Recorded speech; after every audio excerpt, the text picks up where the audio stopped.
ಆತ್ಮೀಯ ವೀಕ್ಷಕರೇ, Royce and creations YouTube ಚಾನಲ್ಗೆ ನಿಮಗೆ ಸ್ವಾಗತ. ಇಂದಿನ ಈ ವಿಡಿಯೋದಲ್ಲಿ 9ನೇ ತರಗತಿಯ ಗಣಿತ ವಿಷಯದ ಪುನರ್ಮನನ ಹಾಳೆ 13 ಮತ್ತು 14ರಲ್ಲಿ ಬರುವಂತಹ ಎಲ್ಲ ಪ್ರಶ್ನೆಗಳಿಗೆ ಉತ್ತರಗಳನ್ನು ನಾವು ತಿಳಿದುಕೊಳ್ಳೋಣ. ಯಾರೆಲ್ಲ ಮೊದಲ ಬಾರಿ ನಮ್ಮ ಚಾನಲ್ ನೋಡ್ತಾ ಇದ್ದೀರಾ, ಸಬ್ಸ್ಕ್ರೈಬ್ ಮಾಡಿ ಹಾಗೂ ನಿಮ್ಮ ಫ್ರೆಂಡ್ಸಿಗೆ ಶೇರ್ ಮಾಡಿ. ಪುನರ್ಮನನ ಹಾಳೆ 13 ತ್ರಿಭುಜಗಳು ಮತ್ತು ಚತುರ್ಭುಜಗಳ ವಿಧಗಳು. ಸೊ ಇಲ್ಲಿ ನಾವು ಕೋನಗಳು ಮತ್ತು ಬಾಹುಗಳ ಆಧಾರದ ಮೇಲೆ ತ್ರಿಭುಜಗಳು ಹಾಗೂ ಚತುರ್ಭುಜದ ವಿಧಗಳನ್ನು ನಾವು ವರ್ಗೀಕರಿಸ್ತೀವಿ ಈ ಒಂದು ಪುನರ್ಮನನ ಹಾಳೆನಲ್ಲಿ. ಸೊ ಮೊದಲನೇ ಚಟುವಟಿಕೆ ನೋಡೋಣ. ಕೆಳಗೆ ನೀಡಿರುವಂತಹ ಆಕೃತಿಗಳಲ್ಲಿ ಬಾಹುಗಳ ಸಂಖ್ಯೆ ಮತ್ತು ಕೋನಗಳ ಸಂಖ್ಯೆ ಬರೆದು ಆಕೃತಿಯ ಹೆಸರನ್ನು ಬರೆಯಿರಿ. ಮೊದಲನೇ ಉದಾಹರಣೆ ಕೊಟ್ಟಿದ್ದಾರೆ ಮಕ್ಕಳೇ. ಇಲ್ಲೊಂದು ಆಕೃತಿ ಇದೆ ನೋಡಿ. ಇಲ್ಲಿ ಎಷ್ಟು ಬಾಹುಗಳಿದಾವೆ? 3 ಬಾಹುಗಳು. ಎಸ್. ಎಷ್ಟು ಕೋನ? 1 2 3 ಕೋನ. ಸೊ ಈ ಒಂದು ಆಕೃತಿಯನ್ನು ಏನಂತೀವಿ? ತ್ರಿಭುಜ ಅಂತ ಹೇಳಿ ಕರಿತೀವಿ. ಅದೇ ರೀತಿ ಇಲ್ಲೊಂದು ಆಕೃತಿ ಕೊಟ್ಟಿದ್ದಾರೆ ನೋಡಿ. ಇಲ್ಲಿ ಎಷ್ಟು ಬಾಹುಗಳಿದಾವೆ? 1 2 3 4 5 6 7 8 9 10 ಬಾಹುಗಳು. ಸೊ 10 ಬಾಹುಗಳಿದಾವೆ ಅಂತ ಹೇಳಿದ್ರೆ ಆಬ್ವಿಯಸ್ಲಿ ಅಲ್ಲಿ 10 ಕೋನಗಳು ಉಂಟಾಗ್ತವೆ. ಹಾಗಾಗಿ ಇದನ್ನು ಒಂದು ದಶಬಹುಭುಜಾಕೃತಿ ಅಂತ ಹೇಳಿ ಕರಿತೀವಿ. ನೆಕ್ಸ್ಟ್ ಇಲ್ಲಿರೋ ಆಕೃತಿ ನೋಡೋಣ ಮಕ್ಕಳ. ಇಲ್ಲಿ 1 2 3 4 5. ಸೊ ಇದು ಪಂಚಭುಜಾಕೃತಿ. ಹಾಗಾಗಿ ಇಲ್ಲಿ 5 ಬಾಹುಗಳಿದಾವೆ ಮತ್ತೆ ಇಲ್ಲಿ 5 ಕೋನಗಳು ನೋಡಿ. ಇಲ್ಲೊಂದು ಇಲ್ಲೊಂದು ಇಲ್ಲೊಂದು ಇಲ್ಲೊಂದು ಇಲ್ಲೊಂದು 5 ಕೋನಗಳು. ಸೊ ಹಾಗಾಗಿ ಇದನ್ನ ಪಂಚಬಹುಭುಜಾಕೃತಿ ಅಂತ ಹೇಳಿ ಕರಿತೇವೆ. ಅದೇ ರೀತಿ ಮುಂದಿನ ಚಿತ್ರಕ್ಕೆ ಹೋಗೋಣ ಮಕ್ಕಳ. ಸೊ ಇಲ್ಲಿ ನೋಡಿ 1 2 3 4 5 6 7 8 9. ಸೊ ಇಲ್ಲಿ 9 ಬಾಹುಗಳಿದಾವೆ, 9 ಕೋನಗಳು. ಹಾಗಾಗಿ ಇದು ನಹವ ಬಹುಭುಜಾಕೃತಿ ಆಗ್ತದೆ. ನೆಕ್ಸ್ಟ್ 5ನೇ ಚಿತ್ರ ನೋಡಿ. ಇಲ್ಲಿ 6 ಬಾಹುಗಳಿದಾವೆ, 6 ಕೋನಗಳಿದಾವೆ. ಹಾಗಾಗಿ ಇದು ಷಡ್ಭುಜಾಕೃತಿ. ನೆಕ್ಸ್ಟ್ ಇಲ್ಲಿ ನೋಡಿ 1 2 3 4 5 6 7 ಬಾಹುಗಳು, 7 ಕೋನಗಳು. ಹಾಗಾಗಿ ಸಪ್ತ ಬಹುಭುಜಾಕೃತಿ ಆಗ್ತದೆ.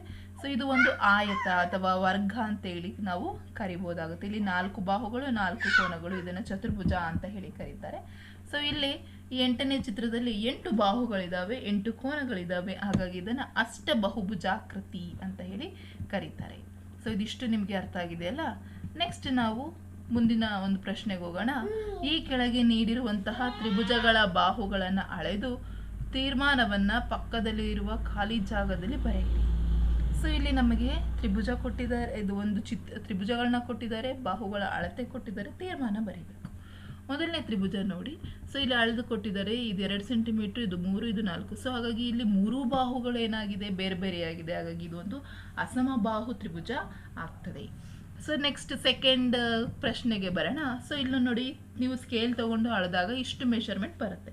ಇದು 2.5, ಇದು 2.4, ಇದು 3.5. ಸೊ ಹಾಗಾಗಿ ಇಲ್ಲೂ ಏನಾಗಿದೆ ಅಂತ ಹೇಳಿದ್ರೆ 3 ಬಾಹುಗಳ ಅಳತೆ ಬೇರೆ ಬೇರೆ ಆಗಿರೋದ್ರಿಂದ ಇದು ಒಂದು ಅಸಮಬಾಹು ತ್ರಿಭುಜನೇ ಆಗಿರುತ್ತೆ. ನೆಕ್ಸ್ಟ್ 3ನೇ ಚಿತ್ರ. ಸೊ ಇದು ಅಳತೆ ಮಾಡಿ. ಇದು 2.6, ಇದು 2.4, ಇದು 3.6. So 2 point. ಹಾಗಾಗಿ ಏನಾಗುತ್ತೆ? ಇದು ಸಹ ಒಂದು ಅಸಮಬಾಹು ತ್ರಿಭುಜನೇ ಆಗಿರುತ್ತೆ. ನೆಕ್ಸ್ಟ್ ಇಲ್ಲಿ ನೋಡಿ. ಸೊ ಇಲ್ಲಿ ನೋಡಿ, ಇದು 3 ಸೆಂಟಿಮೀಟರ್, ಇದು 3.7 ಸೆಂಟಿಮೀಟರ್, ಇದು 2 ಸೆಂಟ್. ಸೊ ಇಲ್ಲೂ ಸಹ ಏನಾಗಿದೆ? ಎಲ್ಲ ಬಾಹುಗಳು ಬೇರೆ ಬೇರೆ ಆಗಿರೋದ್ರಿಂದ ಇದು ಸಹ ಒಂದು ಅಸಮಬಾಹು ತ್ರಿಭುಜ ಆಗಿರ್ತದೆ. ನೆಕ್ಸ್ಟ್ ಸೊ ಇಲ್ಲಿ ನೋಡಿ, ಇದು 2.3 ಇದೆ, ಇದು 2.3 ಇದೆ, 3.3. ಸೊ ಹಾಗಾಗಿ ಇಲ್ಲಿ 2 ಬಾಹುಗಳು ಸಮನಾಗಿರೋದ್ರಿಂದ ಸೊ ಇದು ಸಮದ್ವಿಬಾಹು ತ್ರಿಭುಜ ಆಗಿರುತ್ತೆ. ಸೊ ನೀವಲ್ಲಿ ಮೆಷರ್ಮೆಂಟನ್ನು ನೀಟಾಗಿ ಬರೀಬೇಕು. ನಾನಿಲ್ಲಿ ತೋರಿಸ್ತಿದ್ದೀನಲ್ಲ ವಿಡಿಯೋದಲ್ಲಿ, ಅದೇ ರೀತಿ ನೀವು ಬರೆದು ಉತ್ತರವನ್ನು ಫಿಲ್ ಮಾಡಬೇಕು. ನೆಕ್ಸ್ಟ್ 6ನೇ ಪ್ರಶ್ನೆ. ಸೊ ಇಲ್ಲಿ ನೀವು 60 ಡಿಗ್ರಿ 60 ಡಿಗ್ರಿ. ಸೊ ಕೋನಗಳೆಲ್ಲ ಸಮನಾಗಿದೆ. ಇದೊಂದು ತ್ರಿಭುಜ ಗೋಪುರ ಆಗಿರ್ತದೆ. ಸೊ ಇದು 2.8, ಇದು 2.8, ಇದು 3.3. ಹಾಗಾಗಿ ಇದು ಸಮದ್ವಿಬಾಹು ತ್ರಿಭುಜ ಆಗಿರುತ್ತೆ. ಸೊ ಇದಿಷ್ಟು ಅರ್ಥ ಆಗಿದೆ ಅಂತ ಅನ್ಕೊಳ್ತೀನಿ. ನೆಕ್ಸ್ಟ್ ಮುಂದಿನದು. ಈ ಕೆಳಗಿನ ಆಕೃತಿಗಳ ಬಾಹುಗಳನ್ನು, ಕೋನಗಳನ್ನು ಹಾಗೂ ಕರ್ಣಗಳನ್ನು ಅಳೆದು ಅವುಗಳನ್ನು ಲಕ್ಷಣಗಳನ್ನು ಪಟ್ಟಿ ಮಾಡಿ ವಿಧವನ್ನು ಬರೆಯಿರಿ. ಸೊ ಮೊದಲನೇದು ಅವರೇ ಬರೆದಿದ್ದಾರೆ. ಸೊ ಅಲ್ಲಿ ನಮಗಿರೋದು ಚೌಕ. ಸೊ ಇಲ್ಲಿ ಏನೇನಿದೆ? ಬಾಹುಗಳ ಅಳತೆ ಎಲ್ಲವನ್ನು ನೀವು ಅಳಿಬೇಕು ಮಕ್ಕಳ. ಸೊ ಅಳೆದಾಗ ಎಲ್ಲ 2.2, ಡಯಾಗ್ನಲ್ಸ್ ಕರ್ಣ ಮಾತ್ರ 2.8, 2.8. ಸೊ ಹಾಗಾಗಿ ಇಲ್ಲಿ ಕೋನನು ಏನಾಗಿದೆ? 90 ಡಿಗ್ರಿ 90 ಡಿಗ್ರಿ 90 ಡಿಗ್ರಿ. ಹಾಗಾಗಿ ಇಲ್ಲಿ ಎಲ್ಲ ಬಾಹುಗಳು ಸಮನಾಗಿದೆ, ಎಲ್ಲ ಕೋನಗಳು ಸಮನಾಗಿ ಇದಾವೆ, ಲಂಬಕೋನವಾಗಿದೆ. ಕರ್ಣಗಳ ಅಳತೆಯೂ ಸಮನಾಗಿದೆ. ಹಾಗಾಗಿ ಇದು ಏನಾಗಿದೆ? ಚೌಕವಾಗಿದೆ. ಸೊ ಅದೇ ರೀತಿ ನಾವು 2ನೇ ಚಿತ್ರಕ್ಕೆ ಹೋಗೋಣ ನೋಡಿ. ಸೊ ಇದು ಒಂದು ಆಯತ ಅಂತ ನೋಡಿದ ತಕ್ಷಣ ಅರ್ಥ ಆಗುತ್ತೆ. ಸೊ ಇಲ್ಲಿ PQ 2 ಸೆಂಟಿಮೀಟರ್ ಬರುತ್ತೆ, QS 1 centimetre, RS 2 centimetre, PR 1 centimetre. ಕರ್ಣಗಳು 2.2 ಸೆಂಟಿಮೀಟ್ರ್. ಸೊ ಇಲ್ಲಿ ಎಲ್ಲ ಕೋನಗಳು, ಕೋನ ಪಿ, ಕೋನ ಕ್ಯೂ, ಕೋನ ಆರ್, ಕೋನ ಎಸ್ ಎಲ್ಲ 90 ಡಿಗ್ರಿ ಇರೋದ್ರಿಂದ ಇಲ್ಲಿ ಏನಂತ ನಾವು ಹೇಳ್ಬೋದು ಅಂದರೆ ಅಭಿಮುಖ ಬಾಹುಗಳು ಸಮನಾಗಿವೆ, ಕರ್ಣಗಳು ಪರಸ್ಪರ ಸಮವಾಗಿವೆ, 4 ಕೋನಗಳು ಲಂಬ ಕೋನಗಳಾಗಿವೆ. ಹಾಗಾಗಿ ಇದು ಒಂದು ಆಯತ. ನೆಕ್ಸ್ಟ್ ಚಿತ್ರ ನೋಡೋಣ ಮಕ್ಕಳ. ಸೊ ಇಲ್ಲಿ ಇದು ಒಂದು ಚತುರ್ಭುಜಕ್ಕೆ ಬರ್ತದೆ. ಆದರೆ ಯಾವ ಚತುರ್ಭುಜ ನಾವು ಫಸ್ಟ್ ಮೆಷರ್ ಮಾಡೋಣ. E F 1.6 centimetre, F H 1.2 centimetre, G H 1.6, G E 1.52 and diagonals 1.5, 1.5. ಆಮೇಲೆ ಕೋನಗಳನ್ನ ನೋಡೋಣ. ಸೊ ಇದು ಕೋನ ಇ 110 ಡಿಗ್ರಿ, ಕೋನ ಎಚ್ 110 ಡಿಗ್ರಿ, ಕೋನ ಎಫ್, ಕೋನ ಜಿ 70 ಡಿಗ್ರಿ. ಸೊ ಇಲ್ಲಿ ಏನಾಗಿದೆ ಅಂದರೆ ಅಭಿಮುಖ ಬಾಹುಗಳು ಮತ್ತು ಕೋನಗಳು ಸಮನಾಗಿದೆ, ಕರ್ಣಗಳು ಪರಸ್ಪರ ಅರ್ಧಿಸ್ತವೆ. ಹಾಗಾಗಿ ಇದು ಒಂದು ಸಮಾಂತರ ಚತುರ್ಭುಜ ಆಗುತ್ತೆ. ನೆಕ್ಸ್ಟ್ ಚಿತ್ರ ನೋಡೋಣ. ಸೊ ಇಲ್ಲಿ ಎಲ್ಲವನ್ನ ಮೆಷರ್ ಮಾಡೋಣ. ಎಲ್ ಎಮ್ 1.1 ಸೆಂಟಿಮೀಟರ್ ಬರುತ್ತೆ, M O 1.5 centimetre, O N 2.3 centimetre, N L 1.5 centimetre, L O 2.2, M N 2.2. So ಕೋನಗಳನ್ನು ಅಳತೆ ಮಾಡಿದಾಗ ಎಲ್ ಮತ್ತು ಎಮ್ 110 ಡಿಗ್ರಿ, ಎನ್ ಮತ್ತು ಒ 70 ಡಿಗ್ರಿ. ಎಲ್ಲಾಗಿ ನಾವು ಏನು ಅರ್ಥ ಮಾಡ್ಕೋಬೋದು ಅಂದರೆ ಒಂದು ಜೊತೆ ಬಾಹುಗಳು ಸಮಾಂತರವಾಗಿವೆ ಹಾಗೂ ಕರ್ಣಗಳು ಸಮನಾಗಿವೆ. ಹಾಗಾಗಿ ಅದು ಒಂದು ತ್ರಾಪಿಜ್ಯ ಆಗಿರ್ತದೆ. ನೆಕ್ಸ್ಟ್ ಚಿತ್ರ ನೋಡೋಣ ಮಕ್ಕಳೇ. ಇಲ್ಲಿ X Y Z, X W X Y ಅಂತ ಇದೆ, ಝೆಡ್ ಇದೆ. ಸೊ ಇಲ್ಲಿ ಡಬ್ಲ್ಯೂ ಎಕ್ಸ್ ಏನಾಗಿದೆ 1.1, ಎಕ್ಸ್ ವೈ 1.1, ಎಲ್ಲವೂ ಸಹ 1.1, 1.1, 1.1 ಆಗಿದೆ. ಡಯಾಗನಲ್ಸ್ 1.5, 1.5 ಮತ್ತು ಕೋನಗಳು ಸಹ 90 ಡಿಗ್ರಿ. ಸೊ ಹಾಗಾಗಿ ಇಲ್ಲಿ ಎಲ್ಲ ಬಾಹುಗಳು ಸಮನಾಗಿದ್ದು ಕರ್ಣಗಳು ಪರಸ್ಪರ ಸಮನಾಗಿ ಇದ್ದಾವೆ, ಲಂಬವಾಗಿ ಅರ್ಧಿಸ್ತಾ ಇದ್ದಾವೆ. ಹಾಗಾಗಿ ಇದು ಒಂದು ವಜ್ರಾಕೃತಿ. ಈ ರೀತಿ ನೀವು ಸಂಪೂರ್ಣವಾಗಿ ಅಳತೆಯನ್ನು ಬರೆದು ಅದರ ಲಕ್ಷಣಗಳನ್ನು ಬರೆದು ಅದರ ವಿಧವನ್ನು ಬರಿಬೇಕಾಗುತ್ತೆ. ನೆಕ್ಸ್ಟ್ ಪುನರ್ಮನನ ಹಾಳೆ 14, ಅಳತೆಯ ಮಾನಗಳ ಪರಿವರ್ತಿಸುವಿಕೆ. ಸೊ ಈ ಒಂದು ಪುನರ್ಮನನ ಹಾಳೆಯಲ್ಲಿ ನಾವು ಮೀಟರ್, ಸೆಂಟಿಮೀಟರ್, ಸೊ ಇವುಗಳ ಬಗ್ಗೆ ನಾವು ಯಾವ ರೀತಿ ಪರಿವರ್ತಿಸೋದು ಅದ್ರ ಬಗ್ಗೆ ನಾವು ತಿಳಿದುಕೊಳ್ಳೋಣ. ಸೊ ಇಲ್ಲಿ ನೋಡಿ, ವಿದ್ಯಾರ್ಥಿಗಳೇ ದೂರವನ್ನು ಸಾಮಾನ್ಯವಾಗಿ ಕಿಲೋಮೀಟ್ರಲ್ಲಿ ಅಳಿತೀವಿ. ಅದೇ ರೀತಿ ಈ ಕೆಳಗಿನವುಗಳಲ್ಲಿ ಯಾವ ಏಕಮಾನದಿಂದ ಅಳಿತೀವಿ ಅಂತ ಕೇಳಿದೆ.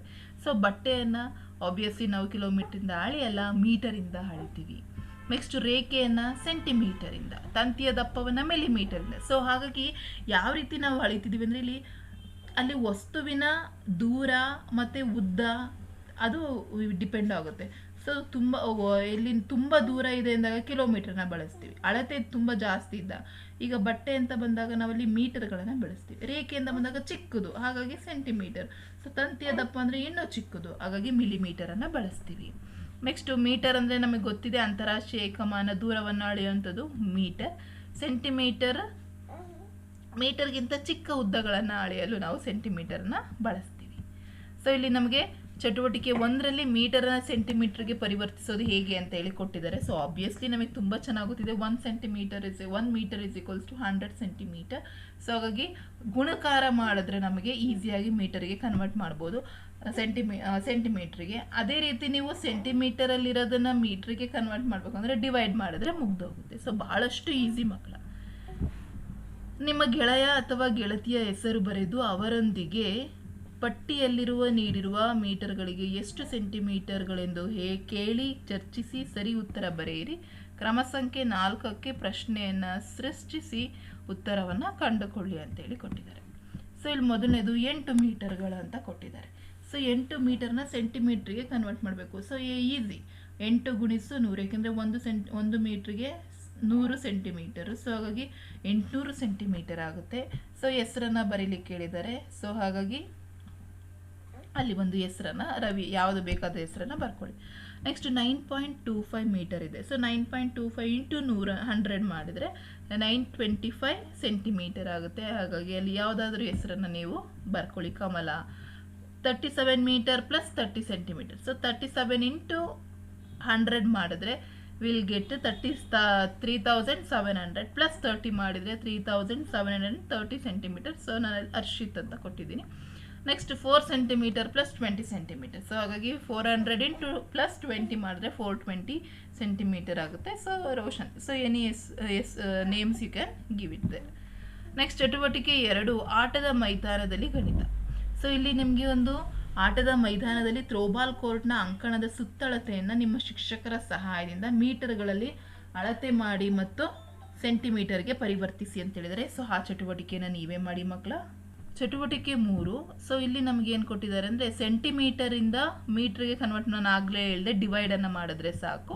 ಸೊ ಇಲ್ಲಿ ನೋಡಿ, ಮೇಲಿನ ಉದಾಹರಣೆಗಳನ್ನು ಗಮನಿಸಿ ಅದರಂತೆ ಕೊಟ್ಟಿರುವ ಕೋಷ್ಟಕವನ್ನು ಪೂರ್ಣಗೊಳಿಸಿ. 490 ಸೆಂಟಿಮೀಟರನ್ನು ಮೀಟ್ರಿಗೆ ಕನ್ವರ್ಟ್ ಮಾಡಬೇಕು. ಸೊ ಡಿವೈಡೆಡ್ ಬೈ 100 ಮಾಡಿ, ಯಾಕೆಂದರೆ 1 ಮೀಟ್ರಿಗೆ 100 ಸೆಂಟಿಮೀಟ್ರ್, ಸೊ ಹಾಗಾಗಿ 4.9 ಮೀಟರ್ ಆಗುತ್ತೆ.